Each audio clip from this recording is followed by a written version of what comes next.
삼손의 119 기도, 배우지 못한 일상 기도. 성경에 기도문이 기록된 사람들이 있습니다. 지역을 넓혀주시고 근심 걱정이 없게 해달라는 기도를 해서 응답받은 야베스의 기도가 있습니다. 정직하게 하시고 가난하거나 부하게도 마라 하나님을 잘 섬길 수 있게 해달라고 기도한 아굴의 기도도 많은 사람들이 좋아하는 기도입니다.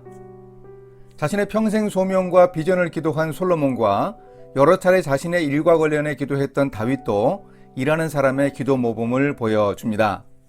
사사 삼손의 기도도 두 곳에 기록되어 있는데 다 부르짖었다고 언급합니다. 급한 상황에서 했던 119 기도였습니다. 삼손에게는 한 가지 아쉬운 기도가 있습니다. 삼손이 배웠으면 좋았을 기도에 대해서도 함께 살펴보겠습니다. 첫째, 119 기도, 살려주소서, 죽여주소서. 사사 삼손은 하나님의 영이 임하여 큰 힘을 가졌으나 혼자 블레셋과 맞서 싸운 그야말로 독불장군이었습니다. 한 번은 나귀 턱뼈로 블레셋 군대 1000명을 죽이는 전과를 올렸습니다. 그런데 목이 말라 죽을 지경이어서 삼손이 하나님께 부르짖었습니다. 주께서 종의 손을 통하여 이 큰 구원을 베푸셨사오나 내가 이제 목말라 죽어서 할례받지 못한 자들의 손에 떨어지겠나이다. 그가 블레셋 사람의 손에서 이스라엘을 구원하기 시작하리라 라는 예언을 이루었으나 처절한 죽음의 위기를 겪으며 간절히 삼손이 기도했습니다. 하나님이 이 기도에 응답하셨습니다. 한 우묵한 곳을 터뜨리셨고 삼손이 그 물을 마시고 정신이 들었습니다. 삼손이 그 샘의 이름을 에나꼴에 부르짖은 자의 샘이라고 이름 붙였습니다. 살려달라고 하나님께 간절히 119 기도를 하여 하나님이 응답하셨습니다. 성경이 기록하는 삼손의 두 번째 기도는 죽기 직전의 기도였습니다. 블레셋 여인 들릴라에게 빠져 힘의 비밀을 털어놓고 머리가 깎이고 사로잡혔습니다. 시간이 흘러서 삼손의 머리카락이 자라기 시작했습니다. 하나님의 영이 삼손을 떠나셨지만 돌이킨 삼손에게 마지막 기회가 왔습니다. 블레셋 사람들이 섬기는 다곤 신의 큰 제사를 지내는 날 블레셋 사람들이 삼손을 불러내 조롱하면서 그들의 위대한 승리를 다시 한번 만끽하려고 했습니다. 삼손이 마지막으로 자신의 목숨을 건 싸움을 계획하고 하나님께 기도했습니다. 주 여호와여 구하옵나니 나를 생각하옵소서. 하나님이여 구하옵나니 이번만 나를 강하게 하사 나의 두 눈을 뺀 블레셋 사람에게 원수를 단번에 갚게 하옵소서. 삼손은 이제 더 이상 이스라엘로 돌아가 사사의 사명을 감당할 가능성이 없음을 알았습니다. 죽더라도 복수를 통해 블레셋에 타격을 주고 이스라엘을 구원할 마지막 가능성을 찾았습니다. 그래서 인생의 마지막 승부수를 띄운 삼손의 기도는 원수를 갚고 죽게 해달라는 기도였습니다. 목말라 죽겠으니 살려달라던 119 기도보다 더 급하고 비장한 마지막 기도였습니다. 이렇게 삼손은 부족했지만 자신의 투박한 방식으로 이스라엘을 구원하는 역사를 이루었습니다. 물리적 힘으로 세상에 하나님의 살아계심을 보여주었습니다. 이제 삼손이 좀 배웠으면 좋았을 기도, 안타깝게 삼손은 배우지 못한 기도에 대해서 우리가 추론해서 생각할 수 있습니다. 둘째, 삼손이 일상 기도를 배웠더라면. 삼손의 119 기도는 극적이었습니다만 우리가 이런 기도에만 초점을 두고 살아가면 놓치는 것이 많습니다. 평소에 훈련이 안 된 군인이나 공부하지 않던 학생이 막상 전쟁터나 시험에서 제대로 자기 능력을 발휘하기 힘든 것과 마찬가지입니다. 삼손이 배웠으면 좋겠다고 생각하는 성경 속의 기도는 바로 일상의 기도입니다. 하나님과 날마다 교제하고 소통하는 기도를 삼손이 배웠다면 좋았을 겁니다. 이런 일상 기도는 이스라엘 백성들의 광야 생활 가운데 모세가 언약궤 앞에서 했던 기도입니다. 모세는 아침에 언약궤가 떠날 때 이렇게 기도했습니다. 여호와여 일어나사 주의 대적들을 흩으시고 주를 미워하는 자가 주 앞에서 도망하게 하소서. 그리고 저녁에 해가 떨어져서 언약궤가 멈추고 성막에 머물 때 모세는 이렇게 기도했습니다. 여호와여 이스라엘 종족들에게로 돌아오소서.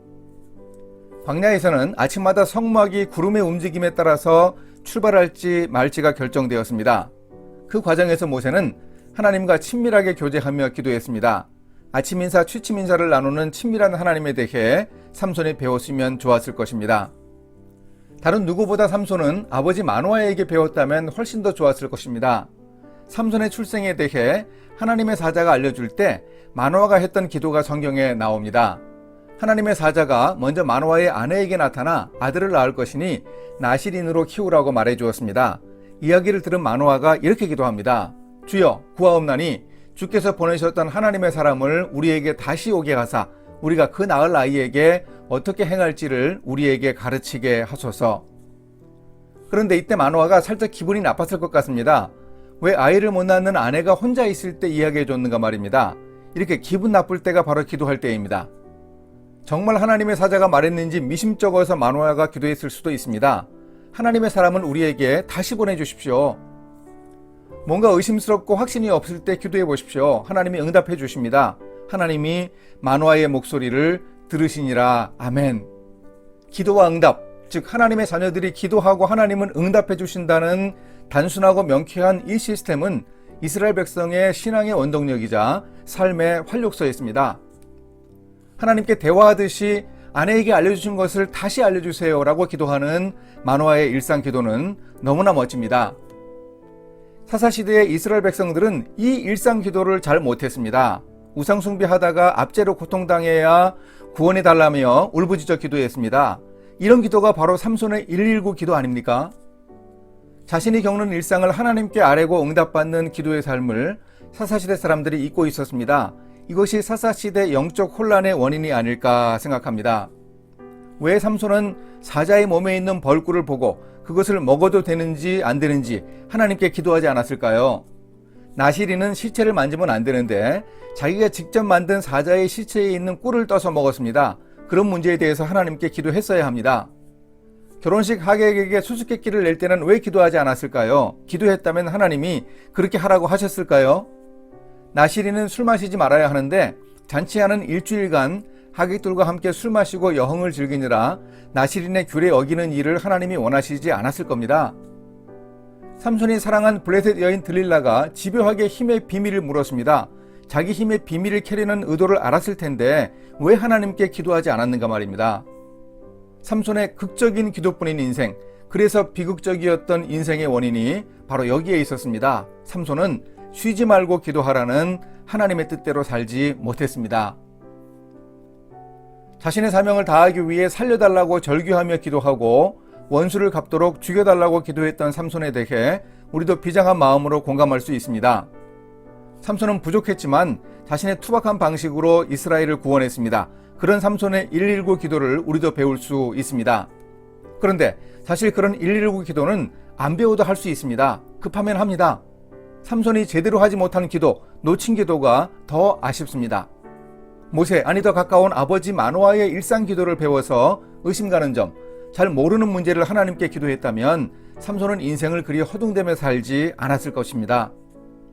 우리도 우리 삶의 문제들을 놓고 하나님께 자주 늘 기도할 수 있습니다. 주여 알려주옵소서, 제게도 가르쳐 주옵소서.